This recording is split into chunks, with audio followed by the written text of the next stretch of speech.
Hello students, welcome to Buddha vision classes.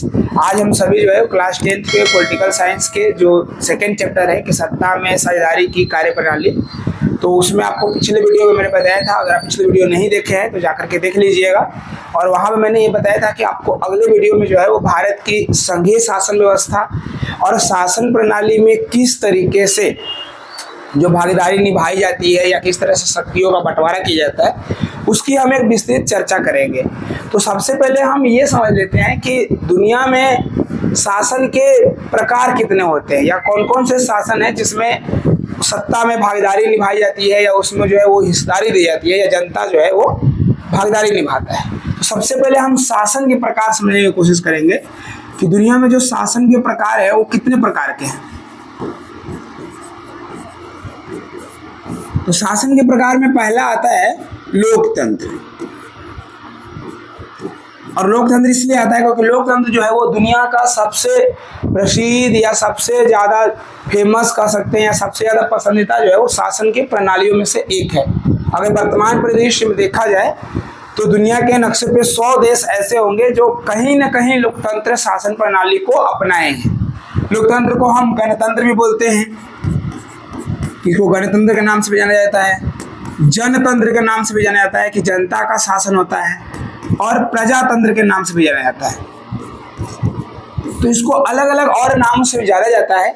उसके बाद आता है दूसरे नंबर पे है राजतंत्र या राजशाही, कि राजतंत्र व्यवस्था या राजशाही शासन व्यवस्था।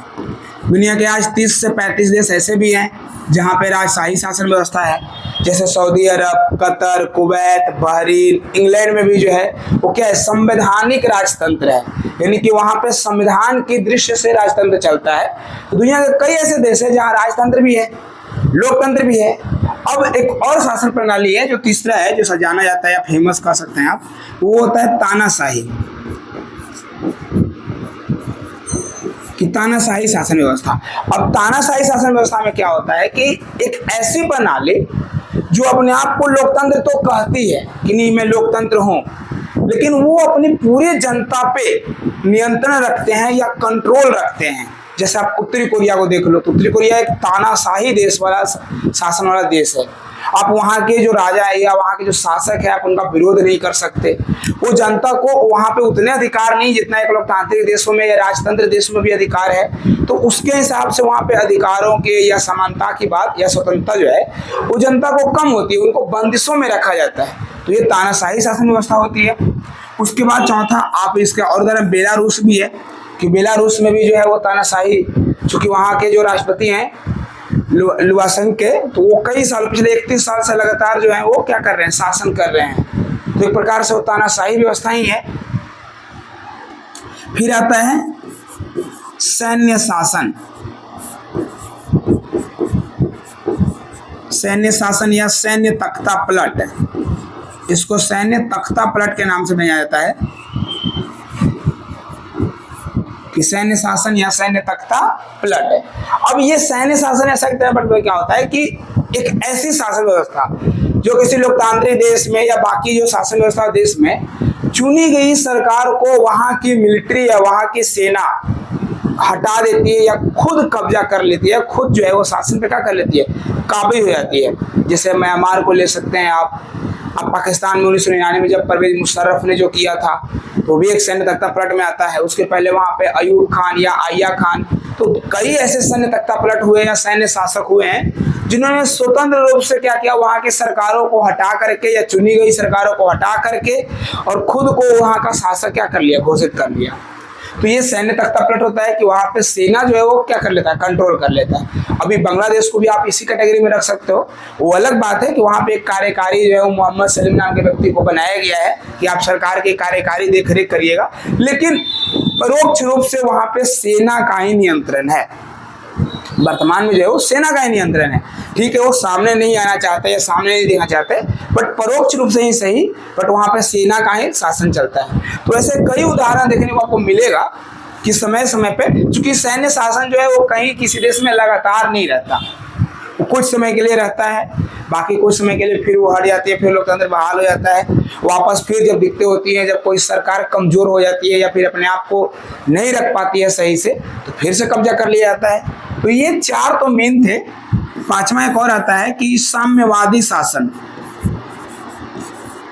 या जिसको हम लोग बोलते हैं कि कम्युनिस्ट विचार, कम्युनिस्ट शासन की प्रणाली, कि साम्यवादी शासन या कम्युनिस्ट शासन।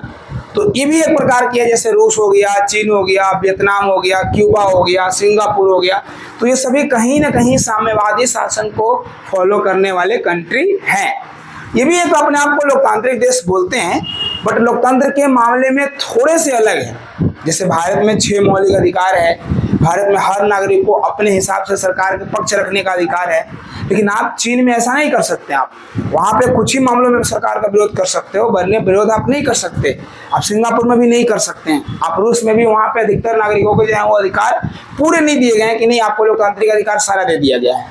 वो चीज़ें सही नहीं, वहाँ पे थोड़े मामले में क्या है, कम है।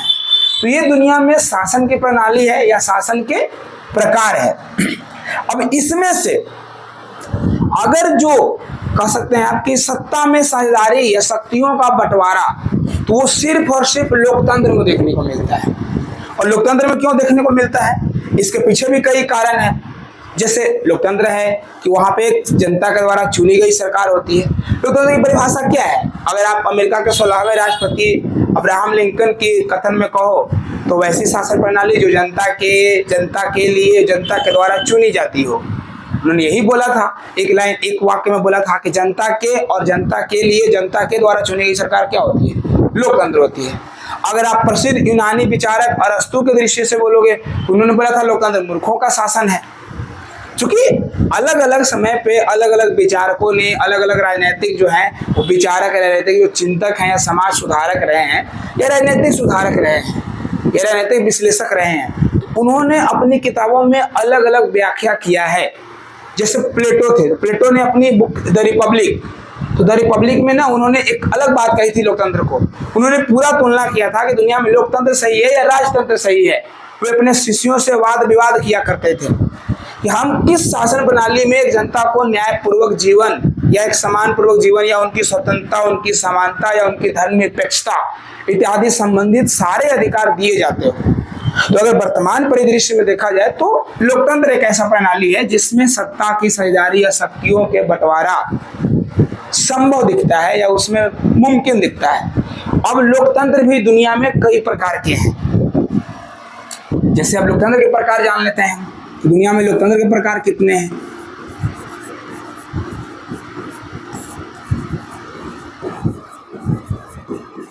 तो अगर लोकतंत्र के प्रकार देखा जाए तो पहला होता है दलों की भागीदारी। दलों की भागीदारी, तो दलों की भागीदारी से 2 प्रकार हैं। पहला एक दलीय और दूसरा बहुदलीय। यानी कि दुनिया में दलों के भागीदारी के हिसाब से 2 प्रकार का लोकतंत्र पाया जाता है, एक दलीय शासन व्यवस्था और बहुदलीय शासन व्यवस्था। एक दलीय शासन व्यवस्था क्या है? यानी कि वैसे लोकतंत्र जहाँ पे एक ही पार्टी की शासन हो या पूरे देश की एक ही पार्टी होती है। जैसे चीन में चीनी कम्युनिस्ट पार्टी, उसके अलावा उस देश में कोई और पार्टी नहीं है, आप नहीं बना सकते। तो अगर आप एक दलीय शासन व्यवस्था को कहा जाए, है तो ये लोकतंत्र के प्रकार, लेकिन अगर इसको अलग दृष्टि से देखा जाए तो ये लोकतंत्र कुछ मामलों में नहीं भी दिखता है। जैसे वहाँ पे कई ऐसी चीजें हैं। अब लोकतंत्र में क्या होता है, कहा जाता है कि लोकतंत्र का मुख्य आधार जो होता है वो चुनाव होता है, यानी कि चुनावी प्रणाली है। कोई देश तभी तक लोकतंत्र है जब तक उस देश के नागरिक को खुद से सरकार चुनने का अधिकार प्राप्त है। अब इमेजिन करो कि भारत में आने वाले समय में भारत के नागरिकों को जो है वो वोट देने का अधिकार छीन लिया जाए, उनको सरकार चुनने का अधिकार छीन लिया जाए, तो फिर वही सरकार होगी जो अपने हिसाब से काम करेगी। आखिर आज सरकारें जो हैं वो क्यों कहा जाता है कि जन कल्याण संबंधित योजना चलाती है? ये लोकतंत्र में जो है वो सरकार जो होती है वो जनता के प्रति जिम्मेवार होती है या उत्तरदायी होती है कि उनको रिस्पॉन्सिबिलिटी जनता को देनी होती है। वो इसलिए है क्योंकि उनको पता है कि अगले 5 साल बाद हमें फिर से किसके पास जाना है, जनता के पास जाना है, और वो हमें वोट देंगे, हमें बहुमत देंगे, तभी मैं शासन में रहूंगा, वरना मैं शासन में नहीं रहूंगा। तो अगर आप इसका अलग दृष्टि से देखा जाए तो लोकतंत्र चुनाव पे आधारित है या वो चुनाव पे ही निर्भर है। तो कोई लोकतंत्र तभी तक सफल है या कोई लोकतंत्र तभी तक है जब तक उस देश के लोगों को चुनाव करने का या वोट देने का अधिकार प्राप्त है। बहुदलीय शासन व्यवस्था होती है कि वैसी शासन जहां पे एक से अधिक दल पाए जाते हो या कई दल जो है वो चुनाव लड़ सकते हैं। इसका एग्जाम्पल भारत में ले सकते हो। भारत में लगभग 2800 से ज्यादा राजनीतिक दल हैं और हमारे देश में तो राजनीतिक दल को भी 3 भागों में बांटा जाता है, जिसकी चर्चा मैं आगे करूंगा। पहले आप लोकतंत्र की प्रकार समझ लीजिए। फिर दूसरा होता है शासन पद्धति, कि शासन पद्धति के हिसाब से दुनिया में कितने लोकतंत्र हैं। तो इसका भी 2 ही है। पहला है संघीय शासन व्यवस्था, कि पहला है जो संघीय शासन व्यवस्था है, और दूसरा जो है वो है अध्यात्मक।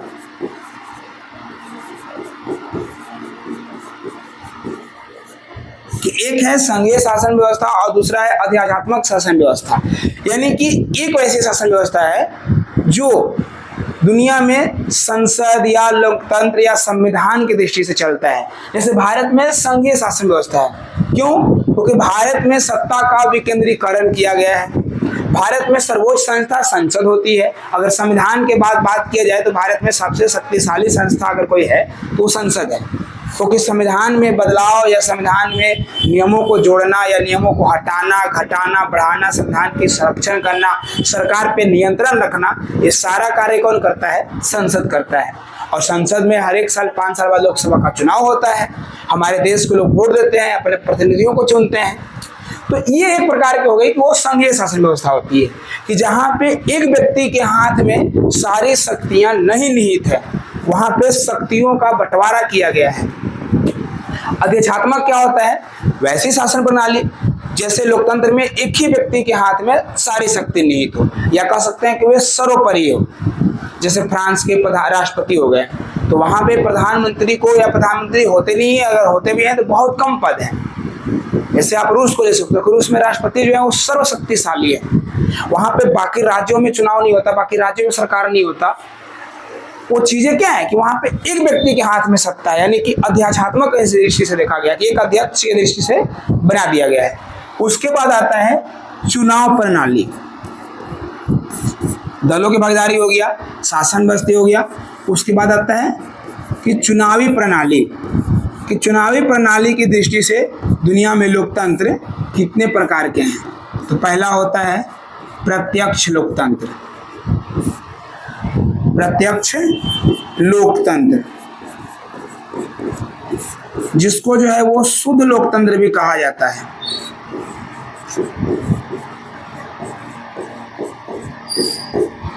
और दूसरा होता है अप्रत्यक्ष लोकतंत्र।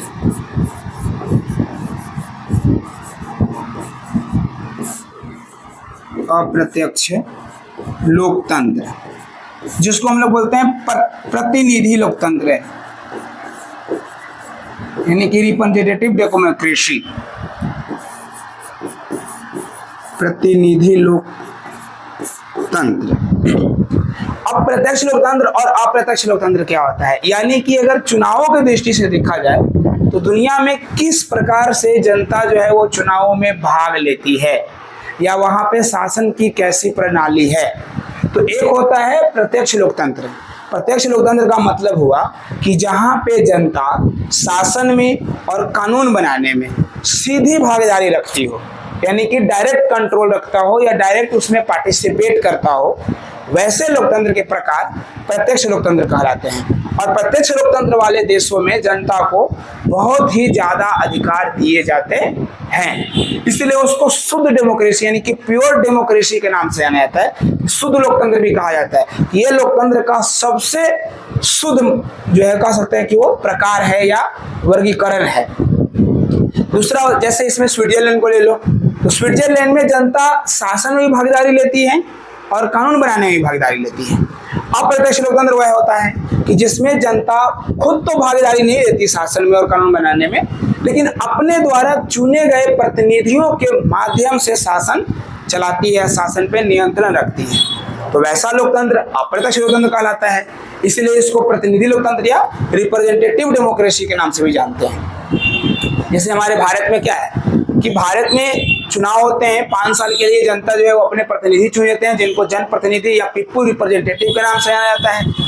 अगर लोकसभा का चुनाव होता है तो अपने एरिया में एक मेंबर ऑफ पार्लियामेंट यानी कि सांसद चुनाव होते हैं। अगर विधानसभा का चुनाव होता है हमारे बिहार में या हमारे भारत के बाकी राज्यों में, तो अलग अलग इलाके के लोग जो है वो अपने क्षेत्र के विधायकों का चुनाव करते हैं।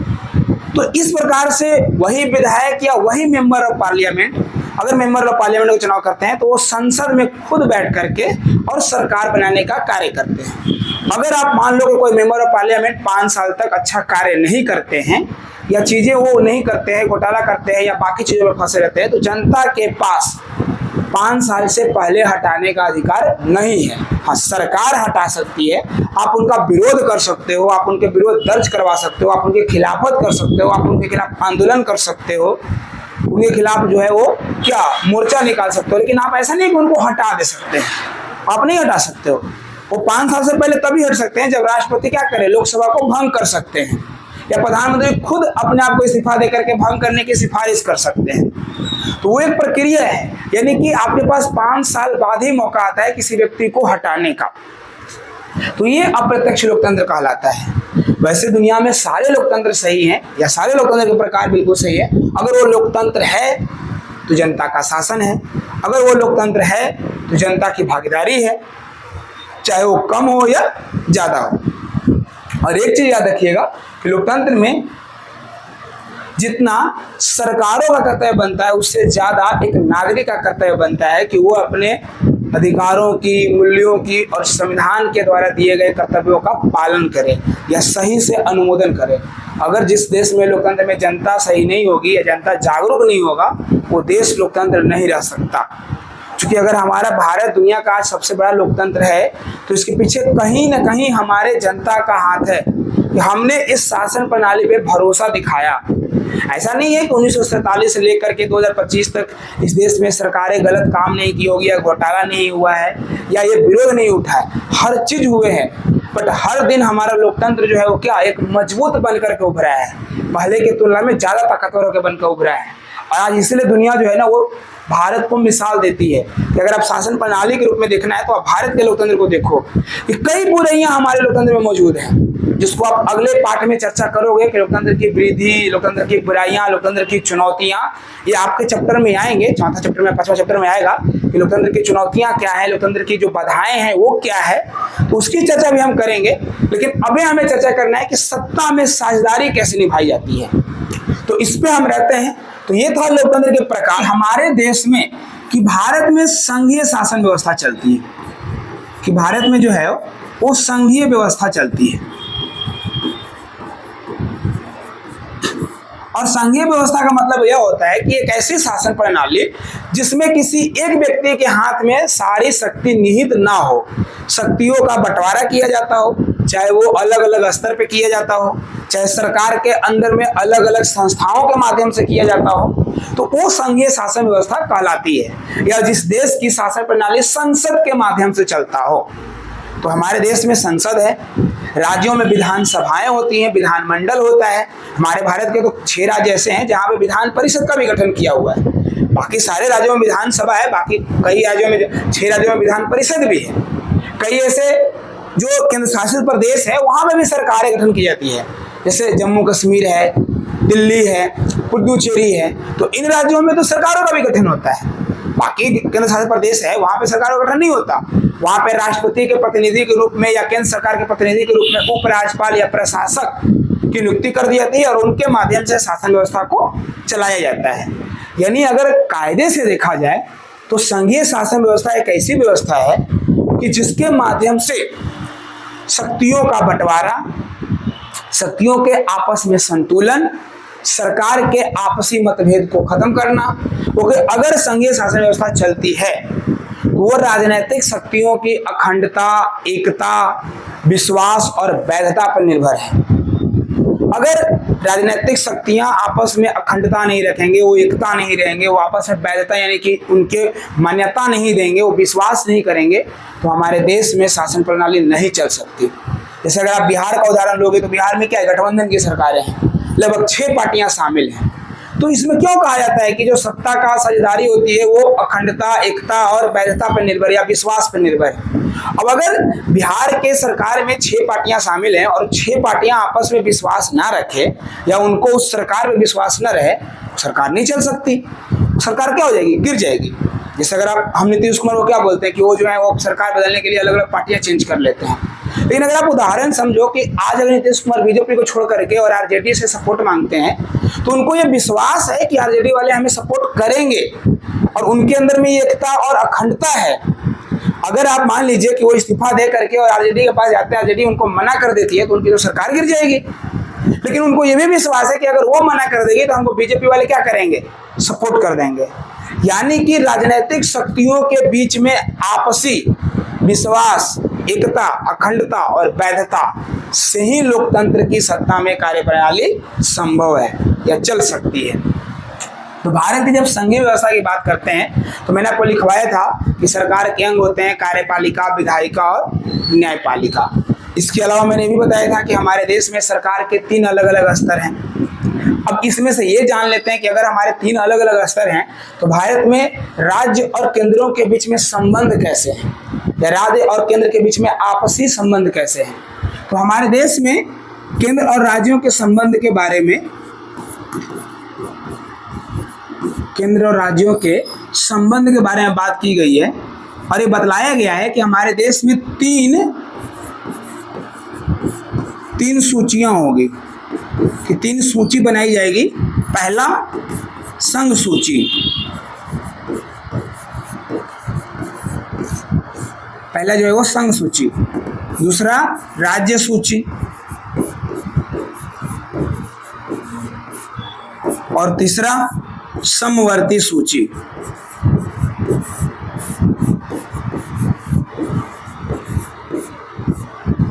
तो पहला संघ सूची, दूसरा राज्य सूची और तीसरा समवर्ती सूची।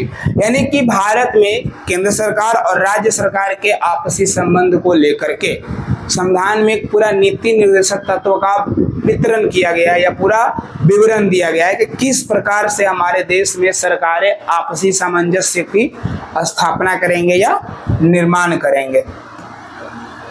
जैसे बोलता है कि संघ सूची क्या है, तो संघ सूची वह है कि इसमें शामिल विषय या संघ सूची में शामिल विषय जिस पर कानून बनाने का अधिकार भारत की संसद को होता है या भारत सरकार के पास होता है, वह संघ सूची कहलाती है। जैसे रेलवे, रक्षा, विदेश, संचार इत्यादि। यानी कि ये कुछ ऐसे मामले हैं जिस पे सिर्फ कानून बनाने का अधिकार किसका होगा, भारत सरकार का होगा या भारत की संसद को होगा। राज्य सूची यानी कि इसमें शामिल विषय कि जिसपे राज्य विधानसभाओं या विधानमंडलों को कानून बनाने का अधिकार प्राप्त होता है या राज्य सरकार कानून बना सकती है या उनके हाथों में निहित होती है, वह राज्य सूची कहलाती है। जैसे स्थानीय प्रशासन, अगर किसी राज्य को स्थानीय प्रशासन चलाना है तो किस तरह से चलाएंगे, पुलिस की पुलिस व्यवस्था को ले लीजिए आप, जेल। तो ये सब कुछ ऐसे विषय हैं जिस पे राज्य सरकार ही कानून बनाएगी। अगर बिहार पुलिस है तो बिहार पुलिस संबंधित कानून बिहार सरकार बनाएगी, अगर उत्तर प्रदेश पुलिस है तो उत्तर प्रदेश की सरकार बनाएगी, अगर दिल्ली पुलिस है तो दिल्ली की सरकार कानून बनाएगी। इसके अलावा आता है समवर्ती सूची, यानी कि वह सूची है इसमें शामिल विषय जिस पे कानून बनाने का अधिकार भारत सरकार और अलग अलग राज्यों की सरकार दोनों के पास होता है। लेकिन इसलिए कि अगर उनके बीच में कभी आपसी टकराव या आपसी मतभेद होते हैं किसी कानून को लेकर के, तो जो संसद के द्वारा बनाया गया कानून होगा वही मान्य होगा। ये भी उसमें ऐड किया गया है कि समवर्ती सूची में आप कानून बना सकते हैं, आपको मना नहीं किया गया है। लेकिन अगर कभी भारत सरकार और राज्य की सरकारों के बीच में आपसी मतभेद हो जाए, आपसी टकराव की स्थिति आ जाए, तो जो संसद के द्वारा बनाया जाएगा कानून वही पूरे देश में क्या होगी, मान्य होगी। समवर्ती सूची में क्या आते हैं, शिक्षा, फिर आता है स्वास्थ्य, पेयजल, तो ये सब कुछ ऐसे हैं जो भोजन या आवास कह सकते हो कि आवास से संबंधित निर्माण करना, तो ये सब कुछ ऐसे विषय हैं जो पूरे भारत की सरकार और अलग अलग राज्यों की सरकार इन सभी की जिम्मेदारी होती है। जैसे अगर शिक्षा संबंधित कानून बनाना हो तो बिहार के लिए बिहार सरकार की भी जिम्मेदारी है कि वो भी शिक्षा से संबंधित कानून बनाए, और भारत के लिए भी जिम्मेदारी है, भारत सरकार की भी जिम्मेदारी है कि वो भी अपने पूरे देश के लिए, यूनिवर्सिटियों के लिए, कॉलेजों के लिए, जो केंद्रीय विद्यालय हैं, जो केंद्रीय विश्वविद्यालय हैं या राष्ट्रीय महत्व के संस्थाओं हैं, उनके लिए वो कानून बनाए। तो ये पूरे भारत में केंद्र और राज्य के बीच में संबंध की बात की गई है। अब हम चर्चा करते हैं कि लोकतंत्र की विशेषता क्या है, हम क्यों लोकतंत्र को चुनेंगे या एक शासन प्रणाली के रूप में। लोकतंत्र की विशेषता में पहला होता है कि जनता के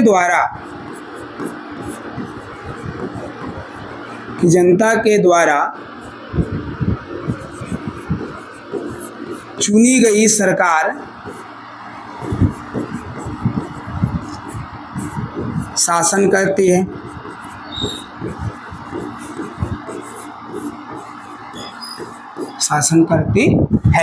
तो पहला ये उसकी विशेषता है कि लोकतंत्र में जो है जनता के द्वारा चुनी गई सरकार शासन करती है।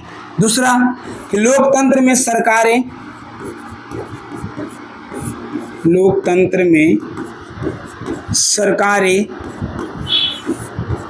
जनता के प्रति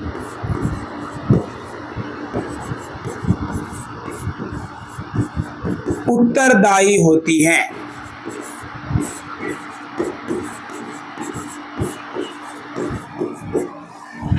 कि लोकतंत्र में कोई भी सरकार आएगा वो जनता के प्रति ही रिस्पॉन्सिबल होगा, तो उनको पता है कि अगले 5 साल बाद फिर हमें जनता के पास जाना है, और अगर हम जनता से संबंधित कोई भी काम नहीं किए, छोटी मोटी समस्या को भी नहीं सुलझाएं, तो आप जाकर के जनता के सामने कहिएगा क्या कि हम पिछले 5 साल में काम क्या किए हैं। तीसरा आता है कि लोकतंत्र में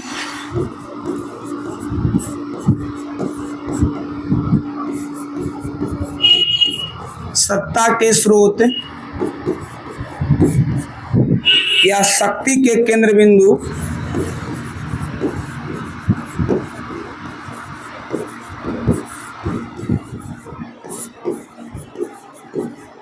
जनता होती है। अब अगर लोकतंत्र में किसी व्यक्ति को सत्ता चाहिए, पावर चाहिए, शक्ति चाहिए, सरकार बनानी है, वो जनता के पास जाएंगे, क्योंकि लोकतंत्र में शक्ति का स्रोत कौन होती है? जनता होती है। उनके हाथ में ही पावर है। अगर वो आपको बहुमत वाले वोट देते हैं, अगर आपको बहुमत के हिसाब से सीटें देते हैं, तभी आप सरकार में रहिएगा या सरकार बनाइएगा, आप सत्ता में भागीदारी निभाइएगा। अगर आपको जनता नकार देती है, आपको चुनाव में हार देखना पड़ेगा। जैसे 2009 में 2014 में क्या हुआ था, 2014 में जो है वो बीजेपी की सरकार आई थी, तो पूरे भारत में प्रचंड बहुमत की सरकार आई थी। क्यों आई थी? क्योंकि भारत की जनता ने उनको जन्मत दिया था, उनको मैंडेट दिया था। उसी प्रकार से 2019 में भी हुआ। लेकिन 2024 में आप देखो कि जनता की थोड़ी सी नाराजगी उनकी सीटों की संख्या क्या कर दिया, घटा दिया। यानी उनको गठबंधन की सरकार बनानी पड़ गई। वो 2014 में और 2019 में अपने बदौलत तो सरकार बनाए, लेकिन 2024 में उन्हें अलग अलग पार्टियों से सहयोग लेकर के सरकार बनानी पड़ गई। यानी उनको इतनी सीट भी नहीं मिला कि वो खुद की बदौलत सरकारें बना सकते हैं। तो इससे ये समझ में आता है कि लोकतंत्र में कोई भी पार्टी हो, कोई भी राजनीतिक दल हो, अगर उन्हें सत्ता चाहिए, अगर उन्हें सरकार में आना है, तो आपको जनता के पास ही जाना होगा। क्योंकि लोकतंत्र में शक्ति के केंद्र बिंदु अगर कोई होता है तो वो जनता होती है, और जनता ही ये तय करेगी कि हम किस पार्टी की सरकार बनाना चाहते हैं। जिस पार्टी को ज़्यादा वोट मिलेगा वो सरकार बनाएंगे। इसके अलावा और भी होता है कि लोकतंत्र में सारी शक्तियां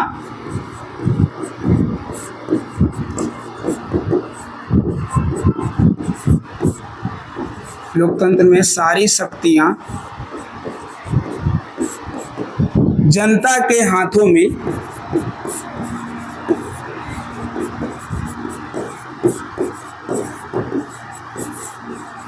निहित होती हैं।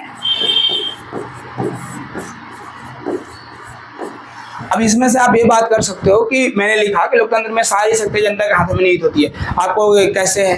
हमारे विधायक तो हमारी बात नहीं सुनते हैं, हमारे मेंबर ऑफ पार्लियामेंट तो हमारी बात नहीं सुनते हैं। बिल्कुल सुनेंगे।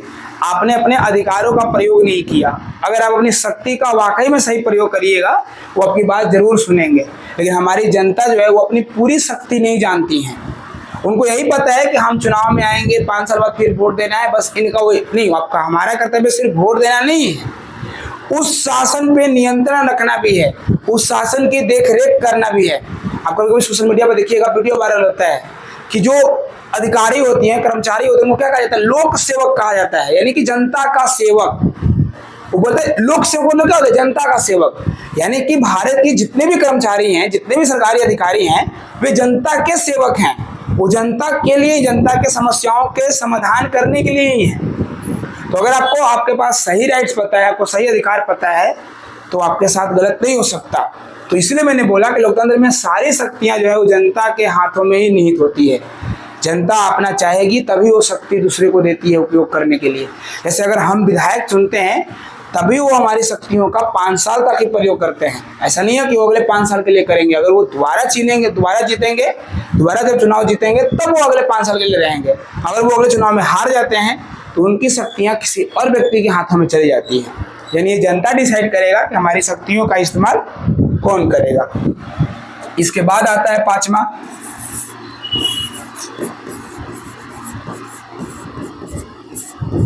कि लोकतंत्र में सत्ता का या शक्ति का उपभोग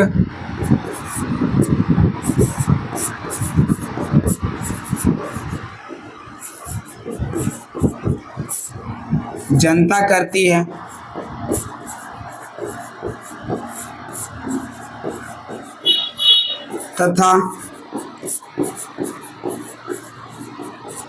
तथा सरकार जन कल्याण संबंधित